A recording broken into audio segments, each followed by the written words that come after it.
بسم اللہ الرحمن الرحیم۔ السلام علیکم 5 کلاس۔ آج ہم نظم ہم پھول ایک چمن کے سوالوں کے جواب دیں گے۔ دیے ہوئے سوالوں کے جواب لکھیں۔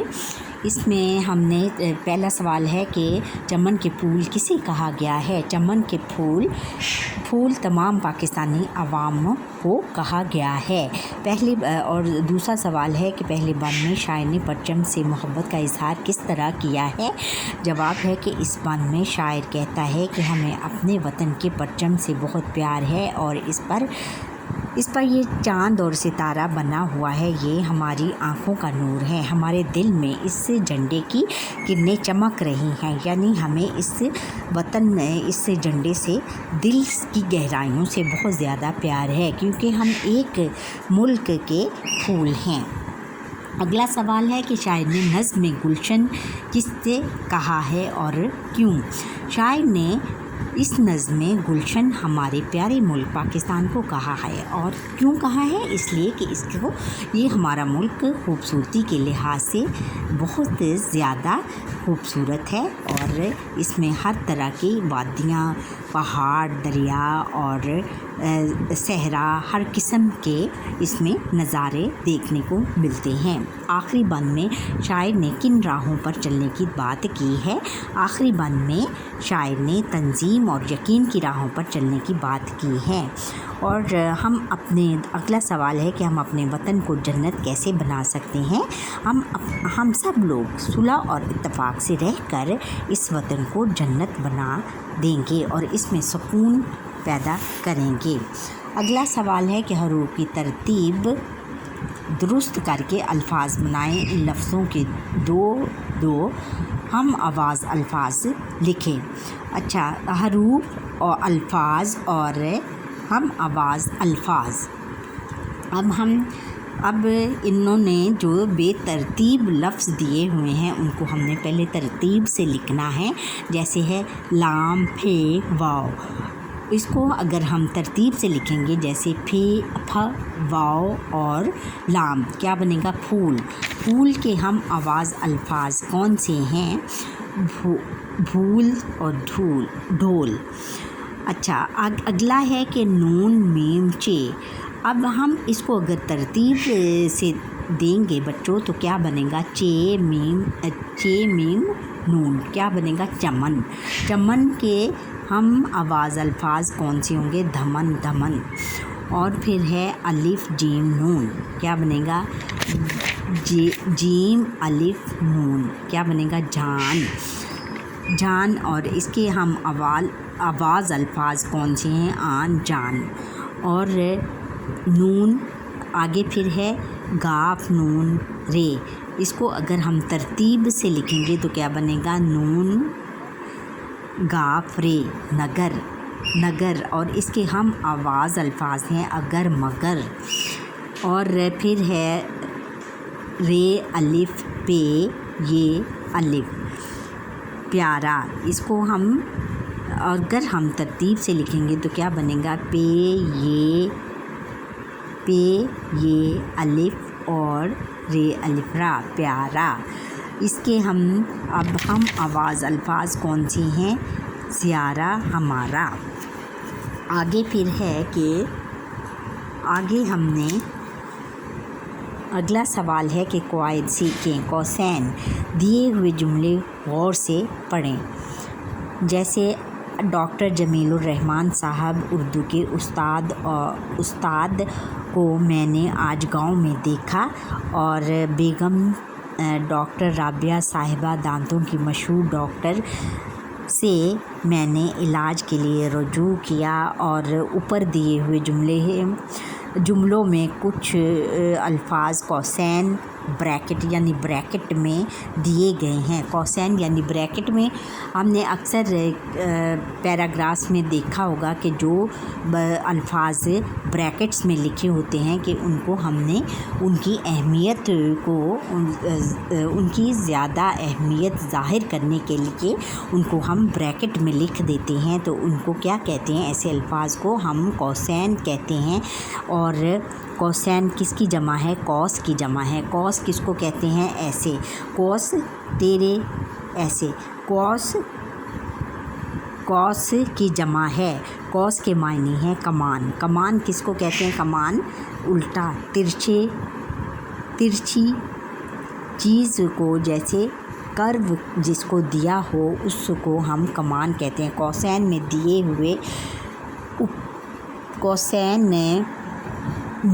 دیے گئے الفاظ کسی امر کی وضاحت کے لیے دیے جاتے ہیں جو دراصل عبارت کا لازمی حصہ نہیں ہوتے، انہیں جملہ مرکزہ کہتے ہیں۔ یعنی وہ ان کی عبارت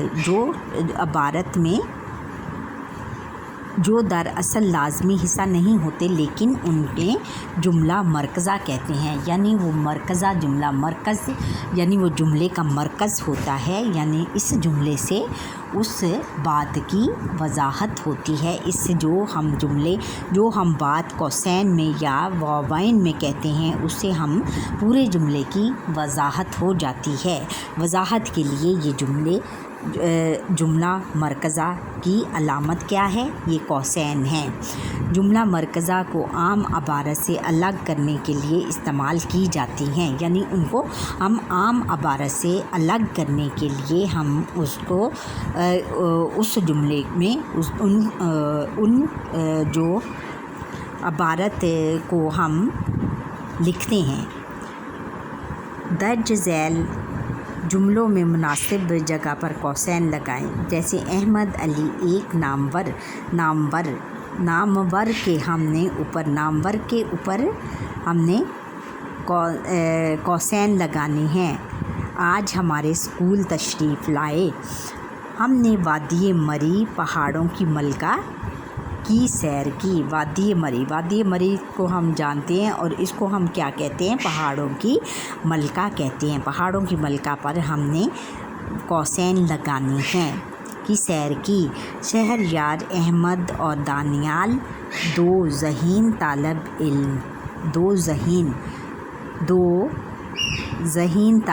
علموں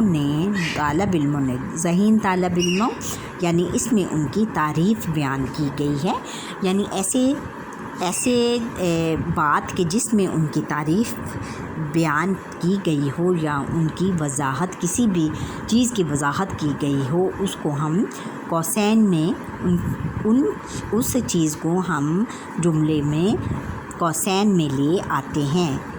نے انعامات میں نمایاں پوزیشنیں حاصل کیں۔ امتحانات میں نمایاں پوزیشنیں حاصل کیں۔ آگے ہے کہ نسیم حجازی اصل نام محمد شریف اردو کے معروف ناول نگار ہیں۔ نسیم حجازی بچوں، انہوں نے اسلامی واقعات پر بہت زیادہ ناول لکھے ہیں اور اسی لحاظ سے ان کو وہ اردو ناول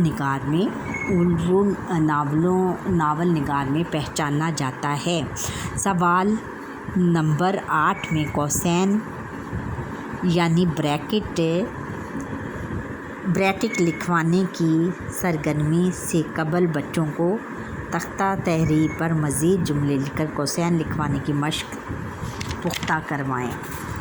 اس پر ہم نے بچوں پختہ کرنے ہیں اپنی یہ مشق کہ قوسین کہاں لگاتے ہیں اور بریکٹس کہاں پر لگاتے ہیں۔ دیے ہوئے اشعار درست تلفظ، لے اور آہنگ سے پڑھیں اور بعد ازاں نیچے دیے ہوئے سوالوں کے زبانی جواب دیں۔ اور یہاں پر ہم نے لکھنے ہیں یہ اب نظم کے جو نظم کے اشعار دیے ہوئے ہیں، پہلے ان کو ہم پڑھتے ہیں۔ میری عزت ہے یہ، میری عظمت ہے یہ، میری دولت ہے یہ، میری جنت ہے یہ، میرا پیارا وطن، اس کے دریا بڑے تازگی سے بھرے، باغ پھولے پھلے لہلہاتے ہوئے، میرا پیارا وطن۔ آگے ہے کہ اس کے چشمے جمع، اس میں نہریں رواں، جنگل اور وادیاں اس سے اچھی کہاں۔ اچھا، سوالات کے اب ہم نے ان اشعار کے لحاظ سے ان سوالوں کے ہم نے جواب دینے ہیں۔ ان اشعار میں 4 ہم آواز الفاظ کی جوڑیاں بنائیں۔ 4 ہم ہم آواز الفاظ کی جوڑیاں کیا ہیں؟ جواں، رواں، وادیاں اور کہاں۔ اور پھر اگلا سوال ہے کہ ان اشعار میں کن جگہوں کا ذکر کیا گیا ہے؟ جنت، دریا، باغ اور نہروں، جنگل اور وادیوں وغیرہ کا ان اشعار میں ذکر کیا گیا ہے۔ ان اشعار کے مطابق ہمارا وطن ہمارے لیے کیا ہے؟ ان اشعار کے مطابق ہمارا وطن ہمارے لیے کیا ہے؟ میری عزت ہے یہ، میری عظمت ہے یہ، اور پھر میری دولت ہے یہ، میری جنت ہے یہ۔ آگے ہم نے پھر محاورات میں ہے کہ دیا ہوا جملہ غور سے پڑھیں۔ خالد کو حامد سے اپنی رقم وصول کرنے کے لیے بہت پاپڑ بیلنے پڑے۔ پاپڑ بیلنا سے مراد ہے مصیبت برداشت کرنا۔ پاپڑ بیلنا محاورہ ہے بچوں۔ ایسے الفاظ جو اپنے حقیقی معنی کے بجائے مجازی معنی میں استعمال ہوں محاورے کہلاتے ہیں۔ یعنی حقیقی معنی، یعنی جو معنی ہمیں نظر نہ آ رہے ہوں، جو حقیقت میں معنی ایسے لفظ جو کہ حقیقی معنوں میں وہ نہ ہوں بلکہ مجازی معنوں میں، یعنی کہ ان کے پیچھے کوئی اور معنی چھپے ہوں، اس کو ہم کیا کہتے ہیں؟ محاورے کہتے ہیں۔ اور دیے ہوئے محاورات کے معنی لکھیں اور انہیں اپنے جملوں میں استعمال کریں۔ جیسے الو بنانا، مذاق اڑانا۔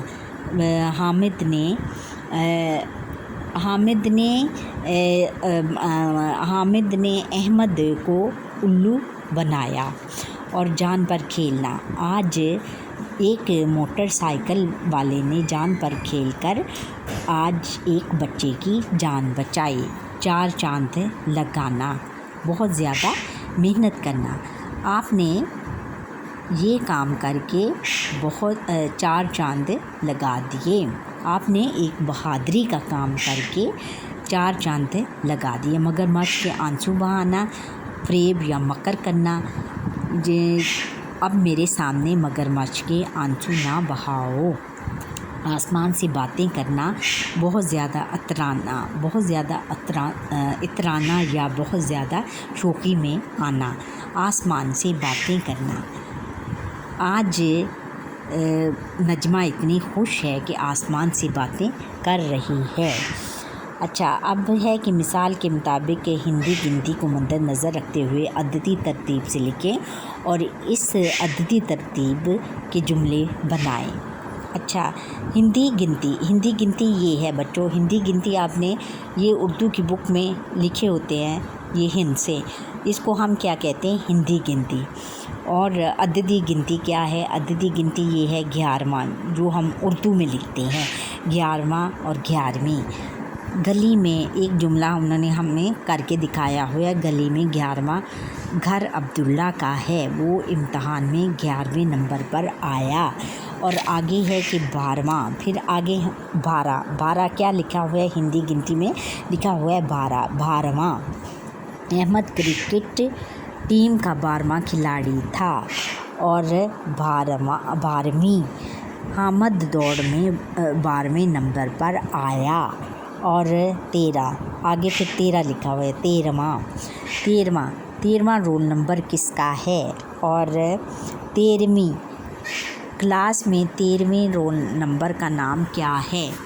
اور 16، پھر آگے لکھا ہوا ہے 16، یہ جو اگر اس طرف ہو اس کا رخ تو وہ کیا ہوتا ہے؟ 2 ہوتا ہے، اور اگر اس رخ کو چلا جائے تو وہ کیا، اس کو کہتے ہیں 6، تو وہ پھر 6 لکھا جائے گا۔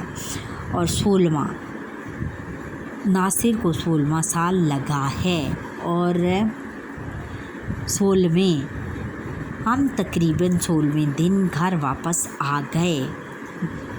اور 18واں، یہ دیکھیں 18 یہ لکھا ہوا ہے اردو میں، ہندی گنتی میں 18 کیسے لکھتے ہیں؟ ایسے۔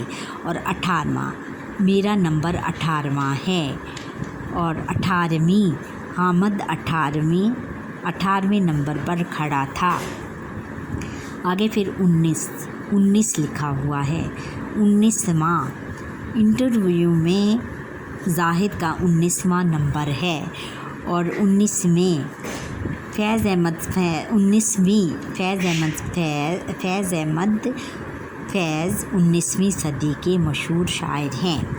اور آگے ہے کہ آؤ کریں کام، نمونہ برائے ہدایت نامہ۔ اب ہم نے جیسے ہدایت نامہ انہوں نے ایک پیٹرن دیا ہوا ہے بچوں آپ کو، کہ جیسے آپ نے اگر کہیں بھی کبھی بھی آپ کو ہدایت نامہ کسی بھی جگہ پر لکھنا پڑ جائے تو اس کا انہوں نے ایک نمونے کے طور پر ایک پیٹرن دیا ہوا ہے۔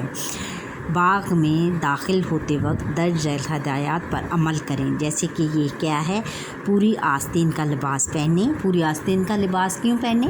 کیونکہ اس لیے ڈینگی کا خطرہ ہے، ڈینگی کیونکہ باغ میں بہت زیادہ مچھر ہوتے ہیں اور اس میں پتہ نہیں چلتا کہ ان میں کوئی بھی ڈینگی مچھر ہو سکتا ہے، اور اس لیے انہوں نے ہدایت نامہ جاری کیا ہے کہ اس میں پوری آستین کا لباس یعنی پورے بازوؤں والا لباس پہن کر آئیں، پھول پتے توڑنے سے گریز کریں، یعنی پھول اور پتے توڑنے سے منع کیا گیا ہے، کہ منع ہے، یہاں پر پھول پتے توڑنا منع ہے۔ اور باغ میں جانور ہرگز نہ لائیں، اور ہر باغ میں جانور بالکل نہ لائیں۔ انہوں نے کہا ہے کہ باغ میں جانور بالکل نہ لائیں، کیونکہ وہ پھول پتے اور گھاس وغیرہ کھا جاتے ہیں اور اس سے باغ کی خوبصورتی ضائع ہو جاتی ہے۔ باغ میں کوڑا کرکٹ اور گندگی نہ پھیلائیں، باغ میں کوڑا کرکٹ اور گندگی بھی نہ پھیلائیں۔ اور سوال نمبر یہاں پہ لکھا ہے، سوال نمبر 10 کے لیے بچوں کو محاورات کے تصور کی وضاحت دیں۔ تختہ تحریر پر چند محاورے لکھ کر ان کا مفہوم بچوں کو بتائیں اور بچوں کے محاورات کے جملے بنوائیں، بچوں سے محاورات کے جملے بنوائیں۔ سوال نمبر 11 کے لیے پہلے زبانی تقریباً 10 ہندسوں کا عددی ترتیب کی صورت میں تختہ تحریر پر لکھیں اور مختلف مثالوں کے ذریعے سے ان کی وضاحت کریں، بعد ازاں کام مکمل کروائیں۔ اچھا اب لائبریری میں بیٹھنے کے لیے 5 نکات پر مشتمل ایک ہدایت نامہ تیار کریں اور اپنے اسکول کی لائبریری کے دروازے پر ابیضاں کریں۔ جیسے انہوں نے یہ ہدایات نامے بچوں آپ کو ایک نمونے کے طور پر دیے ہیں کہ آپ کس طرح لکھ سکیں گے۔ عزیز دوست شہریار احمد، السلام علیکم۔ نمونہ برائے دعوت نامہ، انہوں نے ایک دعوت نامہ تیار کیا ہے۔ میری سالگرہ کی تقریب بروز جمعہ منعقد ہو رہی ہے، اس خوشی کے موقع پر آپ کی شرکت میرے لیے عزت کا باعث ہوگی۔ تشریف لا کر محفل کی رونق دوبالا کریں، یعنی میری سالگرہ کی تقریب، میری سالگرہ کی جو فنکشن ہے، جو اس کا پروگرام ہے وہ جمعے کو ہو رہا ہے۔ اس خوشی کے موقع پر آپ کی شرکت میرے لیے عزت کا باعث ہوگی، کہ اس خوشی کے موقع پر اگر آپ میری سالگرہ پر تشریف لائیں گے تو مجھے بہت زیادہ خوشی ہوگی۔ تشریف لا کر محفل کی رونق دوبالا کریں، تشریف لا کر محفل کی رونق میں اضافہ کریں۔ اچھا پروگرام انشاءاللہ، تاریخ کیا اس میں تاریخ لکھیں گے، آج کیا ڈیٹ ہے، 18 ستمبر، ہم لکھیں گے 19 ستمبر، چلو 19 ستمبر۔ پھر وقت کیا ہے،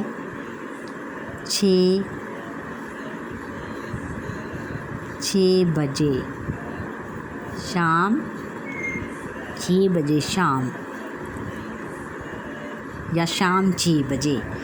اچھا پھر آگے مقام، آپ اپنا ایڈریس لکھ لیں گے۔ مقام کیا ہے، پابندی وقت اچھے لوگوں کا شیوا ہے۔ یہ سارا انہوں نے ایک پیٹرن بتایا ہوا ہے بیٹا، کہ جیسے ہم نے کسی بھی دعوت نامہ، کوئی بھی دعوت نامہ اگر آپ نے کسی کو بھی لکھنا ہو، آپ نے اپنے سالگرہ پر کسی بھی اپنے دوست کو یا اپنے بہن بھائی کی سالگرہ پر یا اپنے دوست کو کسی